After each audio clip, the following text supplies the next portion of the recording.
Good Monday morning, Utah. We're coming off the hottest day of the year so far on our Sunday, and today won't be too far behind. Dangerous heat in store once again for this afternoon, and the excessive heat warnings and the heat advisories that we had yesterday, they do remain in effect through this evening, including all the heat advisories and the excessive heat warnings. Within the excessive heat warnings in northern Utah, including the entirety of the Wasatch Front, daytime highs today could reach as high as 105.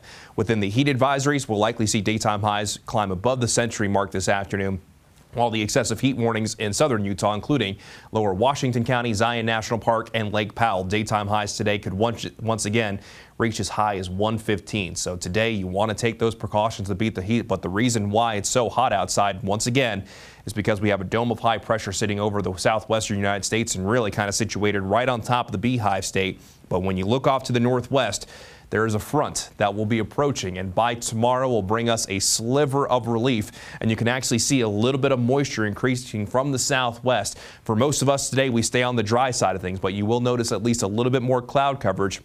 And by tomorrow, there will be at least a slight chance for showers and thunderstorms for most locations in the state, where today that's mainly confined to the northwestern corner of the state. But because we do have a little bit more cloud coverage, we got a beautiful sunrise that was underway earlier this morning. This was shared by David Daly from the Bear River Migratory Bird Refuge. That is absolutely stunning. A smoldering sunrise on what is going to be a really hot day across the state. And we also have this stunner of a sunrise as well from Red Cliffs Lodge in Moab, where we're currently sitting at 71 degrees. Most of us this morning are waking up with temperatures either in the 70s or 80s, which means not a lot of relief from the heat that we saw yesterday. Currently sitting at 82 in Salt Lake, 73 in Cedar City, 80 degrees in St. George. There are a few spots in the 60s and 50s, like in Logan, where that's actually nice and cool, but by this afternoon, it won't feel nice and cool anymore, as most spots across the state will generally see daytime highs in the 90s and above the century mark under mostly sunny to partly cloudy skies with a little bit more cloud coverage by the time we get into the second half of the day.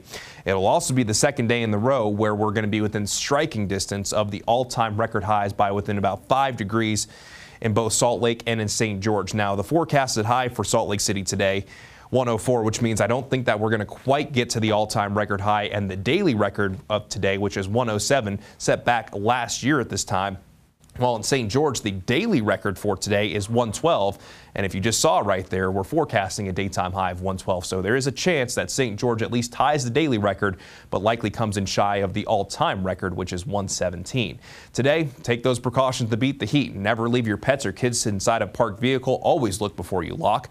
Drink water, stay hydrated, limit your time outside, reduce those strenuous activities, especially once we get into the afternoon. Find shade or just simply stay in the AC, and wear lightweight and light colored clothing. So make sure that if you have to be outside, you take those necessary precautions to beat the heat. And also don't forget to check in on your neighbors and also on your relatives as well. Let's go ahead and begin the Futurecast at 8 o'clock this morning, and we'll take you into the afternoon, where by this afternoon, as that high pressure slowly starts to move out of the way, we'll start to see a little bit more cloud coverage, staying mostly on the dry side of things, but in the northwestern corner of the state, as that front moves in by later this afternoon into this evening, there will be at least a potential that we could see a few showers and thunderstorms, and a few strong storms can't be completely ruled out, possibly moving into Cache County by tonight. And then by tomorrow morning, as that front slowly works across the state, we start to see a little bit more moisture. There'll be at least a little bit better potential. We could see isolated showers and thunderstorms for most of the Beehive State, with really the only exception being the southwestern corner. Not everybody will find wet weather tomorrow, but the fact that we're talking about the potential means we're moving in the right direction after our excessive heat that we've seen over the last 72 hours. In St. George, that excessive heat warning continues through 9 o'clock this evening, and in St. George, it's still going to be hot outside as we go throughout the rest of the week, but at least we'll kind of be at 110 and below.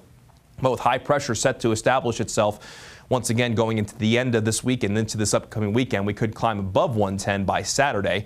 Then along the Wasatch Front, that excessive heat warning, daytime highs ranging anywhere between 100 and 105. 104 in Salt Lake, going to be breezy as well. Partly cloudy skies for our Tuesday and Wednesday, but instead of daytime highs above the century mark, more so mid to upper 90s. So a nice little bit of a break with a slight chance for isolated showers and thunderstorms, and back to mostly sunny skies Thursday and Friday. And with that high pressure building in this weekend, we'll likely climb once again above the century mark, unfortunately, by the time we get into this weekend.